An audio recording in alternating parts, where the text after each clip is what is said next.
لله رب العالمين والصلاة والسلام على سيد المرسلين وعلى آله وصحبه أجمعين. رب اشرح لنا صدورنا ويسر لنا أمورنا واحلل عقدة من ألسنتنا يفقهوا أقوالنا وثبت أقدامنا وتمد بصيرنا يا رب العالمين. لا حول ولا قوة إلا بالله العلي العظيم. لا حول ولا قوة إلا بالله. لا حول ولا قوة إلا بالله العلي العظيم. أما بعد. اللهم صل وسلم وبارك على سيدنا محمد وعلى آل سيدنا محمد. واستغفر الله الذي لا إله إلا هو الرحمن الرحيم الحي القيوم الذي لا يموت وأتوب إليه. اللهم اغفر لنا. Alhamdulillah, kita bersyukur kepada Allah Ta'ala kerana sampai pada muka surat 14. Jadi sambung salah satu hadis yang berkaitan dengan maqam al-iman. Antara ini ialah sabda Nabi Muhammad sallallahu alaihi wasallam an Sayyidina Abi Umamah an Rasulullah sallallahu alaihi wasallam annahu qala man ahabba lillahi wa abghada lillah وأعطى لله ومنع لله فقد استكمل الإيمان. رواه أبو داود وفي رواية للبغوي وإن من الإيمان حسن الخلق. Ini terjemahan ini bermaksud dari Sayyidina Abi Umamah radhiyallahu anhu daripada Rasulullah SAW. Sesiapa yang mencintai seseorang kerana Allah Subhanahu wa Ta'ala, membenci kerana Allah Subhanahu wa Ta'ala, memberi kerana Allah Subhanahu wa Ta'ala, dan tidak memberi kerana Allah Subhanahu wa Ta'ala, maka dia telah menyempurnakan keimanannya. Diriwayatkan oleh Sayyidina Abu Daud. Dan dalam riwayat Imam Al-Baghawi, sesungguhnya daripada tanda keimanan seseorang ialah akhlak yang baik. Imam Suyuti berkata hadis ini adalah hadis yang sahih. Jadi hadis ini salah satu perincian kepada firman Allah Subhanahu wa Ta'ala. A'udzubillahi minasyaitonir rajim. Bismillahirrahmanirrahim. Wal 'asri innal insana lafi khusrin illa alladhina amanu wa 'amilus shalihat. Jadi amanu, dia ialah amalan yang berkaitan dengan hati manusia. Secara umumnya kita kata amanu, dia beriman. Tapi apakah tanda keimanan dah mula masuk di dalam hati kita?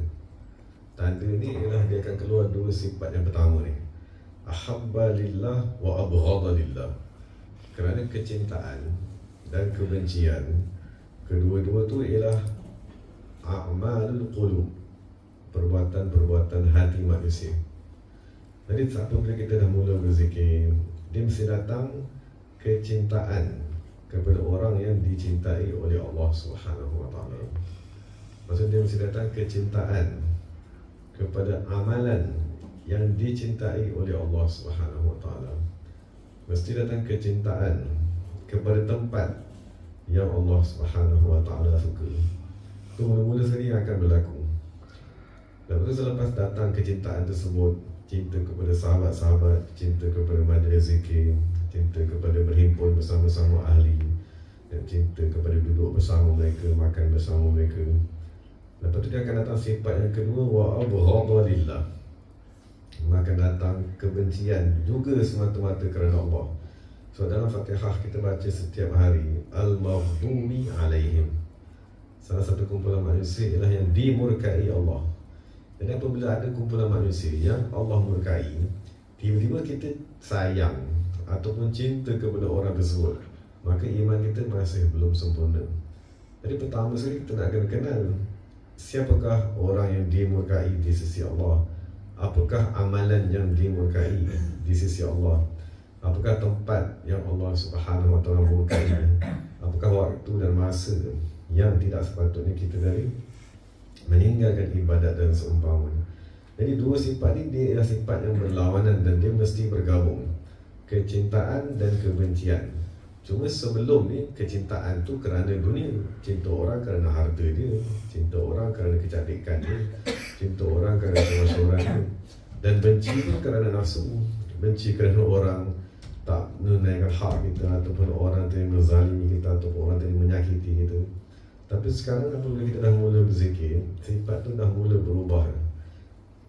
Kecintaan ialah pada perkara yang Allah cintai, dan begitu juga kebencian tu mesti datang. Maksud kita dah mula mengenal siapakah allazina an'amta alaihim, orang yang diberi nikmat ni siapa. Jadi kita kena sayang. Siapa pula maghdub alaihim, manusia yang memang Allah murka. Jadi jangan sekali-kali kamu sayang, jangan sekali-kali kamu cenderung kepada mereka, jangan sekali-kali kamu tadi cinta kepada mereka.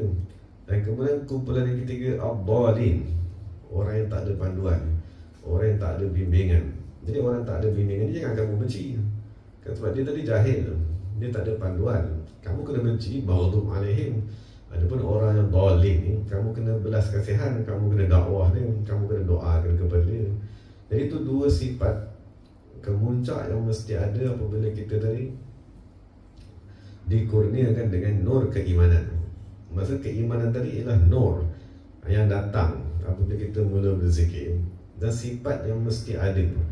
Tanda nur tadi dah masuk ke dalam diri kita, maka Rasulullah beritahu akan datang dua sifat yang berlawan ni, mencintai dan membenci. Cuma semua tu dah bertukar kepada perkara yang Allah Subhanahu Wa Taala redai, perkara yang diarahkan oleh Allah. Jadi apabila dah ada keimanan di dalam hati, maka dalam surah Al-Asr tadi dia kata wa amilus salihat, barulah keluar amalan-amalan yang baik. Jadi amalan yang baik ni banyak. Masa apabila kita dah mula mendatangkan keimanan tadi, kita dah mula solat, kita dah mula berzikir, kita dah mula membaca Al-Quran, kita dah mula membaca hizib, membaca doa. Itu kemuncak amilus salihat tadi ialah a'ta lillahi wa mana'a lillah. Kemuncak ni lah dia dah sempurnakan hubungan dengan Allah Subhanahu Wa Taala, hablum minallah, dan dia juga menyempurnakan hablum minan nas. Dan kemuncak hubungan kita dengan manusia ialah kita memberi kepada seseorang manusia dengan arahan daripada Allah. Maksud kita bagi kepada seseorang sebab Allah Ta'ala mengarahkan kita menginfakkan kepada orang tersebut, seperti asnaf zakat dan seumpamanya.